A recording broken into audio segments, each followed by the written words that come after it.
ये इससे पहले हम लोग कंपोनेंट ऑफ ब्लड पढ़ लिए थे। कंपोनेंट ऑफ ब्लड में सेल्स और ब्लड प्लाज्मा के बारे में सारा डिटेल से चर्चा हो गई है। और लास्ट में फंक्शन ऑफ ब्लड का फंक्शंस क्या होता है।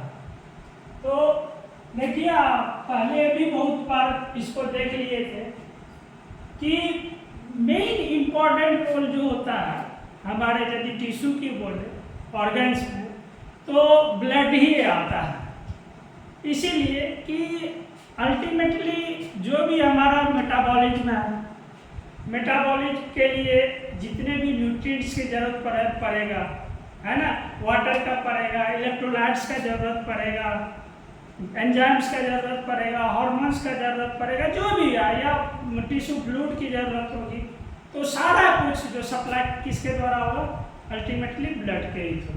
सेल्स में जो जाएगा, सेल्स का जो सेल्यूलर एक्टिविटीज होगा, मेटाबॉलिक एक्टिविटीज जो होगा, वो सारा डिपेंड करता है हमारे ब्लड पे ही, हमारे सर्कुलेटिंग फ्लूइड पे ही डिपेंड करता है। तो इससे पता चल गया कि ब्लड नहीं तो लाइफ ही नहीं, है ना। अब ब्लड में तो जानते ही ऐसा वाटर से लेके सारा कुछ रहता है, जितने भी विटामिन हार्मोन सारा रहता है। तो ये मेनली रूप से ट्रांसपोर्टेशन का काम करता है। ट्रांसपोर्टेशन में ट्रांसपोर्ट ऑफ डाइजेस्टेड फूड, तो जितने भी हम लोग फूड्स लेते हैं तो वो डाइजेस्ट होके किस में आता है, ग्लूकोज में, लिपिड्स में, प्रोटीन्स में, न्यूक्लिक एसिड्स में, है ना, ये सब सारे एंजाइम्स में। तो ये सब सारे जो आता है तो ये सारे न्यूट्रिएंट हो गया। तो जितने भी डाइजेस्टेड फूड है, ठीक है, इन फॉर्म ऑफ बायोमॉलिक्यूल्स के फॉर्म में ये कहां से जाएगा, from the elementary canal to different cells and tissue. अब देखिए एलिमेंट्री कैनाल से कहा गया, सेल्स और टिश्यू में। क्यों, तो फंक्शनल यूनिट होता है सेल्स। क्या होता है, फंक्शनल। टिश्यू है तो उसमें सेल्स ही होगा, सेल्स ही फंक्शन करेगा। यदि सेल्स फंक्शन करना बंद कर दे तो उसका मेटाबॉलिक एक्टिविटी स्टॉप कर जाएगा। और यदि यही रेगुलरली होगा कुछ दिनों तक तो वो सेल डेथ हो जाएगा, डाई हो जाएगा, एब्नॉर्मलिटी आ जाएगा उसमें। तो इसीलिए न्यूट्रिएंट जो होता है मोस्ट इंपॉर्टेंट होता है बॉडी के लिए। अब बॉडी के लिए तो वो पहुंचाने का कौन काम करता है, ब्लड करता है। सेल्स तो फंक्शनल यूनिट होता है, इसीलिए डाइजेस्टेड फूड कहाँ जाता है, सेल्स में। फिर से सेल्स क्या होता है, फंक्शन का वहां से माइटोकॉन्ड्रिया द्वारा क्या करता है, एटीपी जनरेट करता है। एटीपी से हम लोग डिफरेंट एक्टिविटी कर रहे हैं। अभी पढ़ा रहा हूँ तो इसमें एटीपी यूज हो रहा है, एनर्जी यूज हो रहा है, बोल रहा हूँ एनर्जी यूज हो रहा है, हाथ का मूवमेंट हो रहा है, एनर्जी यूज हो रहा है। तो कहाँ से, एटीपी के द्वारा। माइटोकॉन्ड्रिया वर्क कर रहा है न्यूट्रिएंट्स लेके सारा। तो इसीलिए ये क्या करता है, एलिमेंट्री कैनाल पहुंचाता है कहाँ, सेल्स एंड टिश्यू तक। किसके द्वारा, ब्लड के द्वारा। तो ये फंक्शन हो गया। नेक्स्ट है ट्रांसपोर्ट ऑफ रेस्पिरेटरी गैसेस। जो रेस्पिरेशन में गैसेस हम लोग ब्रीथ करते हैं, है ना, इंस्पायर करते हैं, उसको इंस्पिरेशन भी बोलते हैं। ऑक्सीजन, क्या, ऑक्सीजन।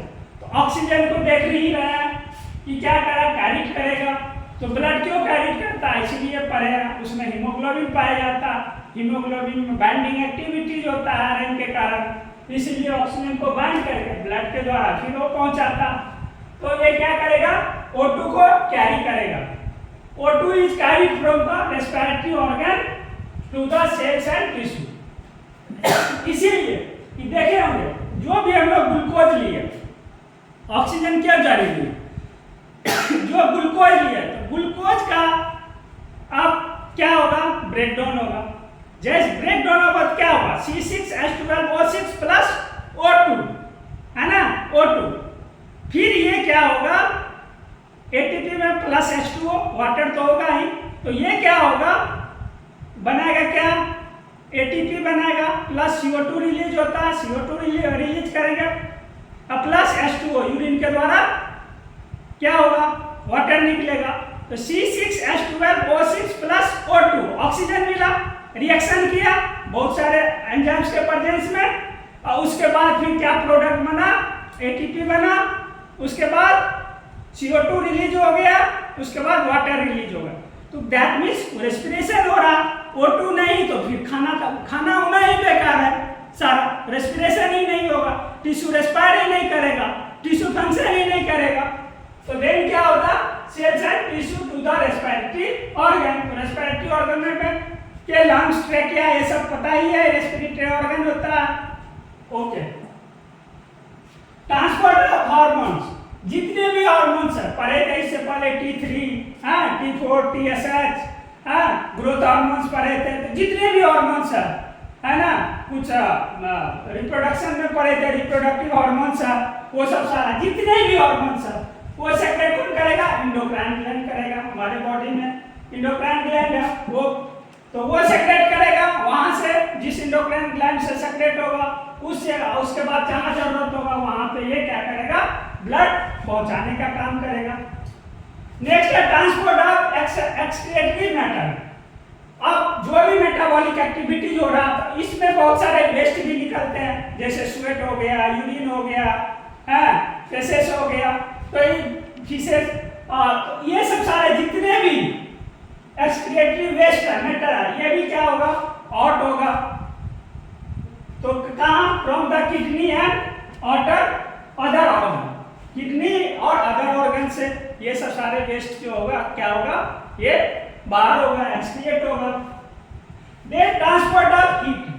अब देखिए हीट का भी ट्रांसपोर्ट करेगा, जो टिश्यू में जहां पे हमें टेम्परेचर की जरूरत होगी तो वो क्या करेगा, हीट को क्या करेगा, एक दूसरे से दूसरे जगह ट्रांसफर करेगा, होम्योस्टेसिस मेंटेन करेगा।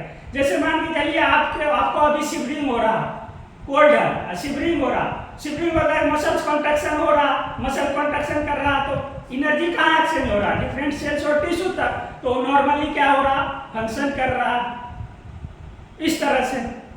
तो क्या होगा, ये transport of heat from deeper tissue to surface of the body. जो डीपर टिश्यू है उससे सरफेस ऑफ द बॉडी या सरफेस ऑफ द बॉडी से डीपर टिश्यू तक जाएगा। नेक्स्ट है टेम्परेचर रेगुलेशन। ये टेम्परेचर को रेगुलेट भी करेगा। जैसे मान के चले जो बॉडी का टेम्परेचर क्या है 37 डिग्री है, तो 37 डिग्री मेंटेन ही रखेगा, तभी हमारा जितना भी मेटाबॉलिक एक्टिविटीज है सही तरह से हो पाएगा। नहीं तो टेम्परेचर फ्लक्चुएशन हुआ तो फिर क्या होगा, डाइजेशन का प्रॉब्लम आ जाएगा, एंजाइम्स वर्क नहीं करेगा, हार्मोन्स वर्क नहीं करेगा, तो ये जितने भी एक्टिविटीज है उसमें क्या होगा, डिस्टर्बेंस होगा। तो maintain body temperature by distributing of heat. Heat के डिस्ट्रीब्यूशन क्या करेगा, मेंटेन करेगा, रेगुलेट करेगा। Water balance. यदि हमारे सेल्स और टिश्यू में वाटर की कमी होगी, बॉडी में कमी होगी, तो क्या होगा, टिश्यू फ्लूइड द्वारा क्या करेगा, उसको क्या करेगा, वाटर को मेंटेन करेगा। तो इसमें समझ के आ गया, अभी कोई दिक्कत नहीं है।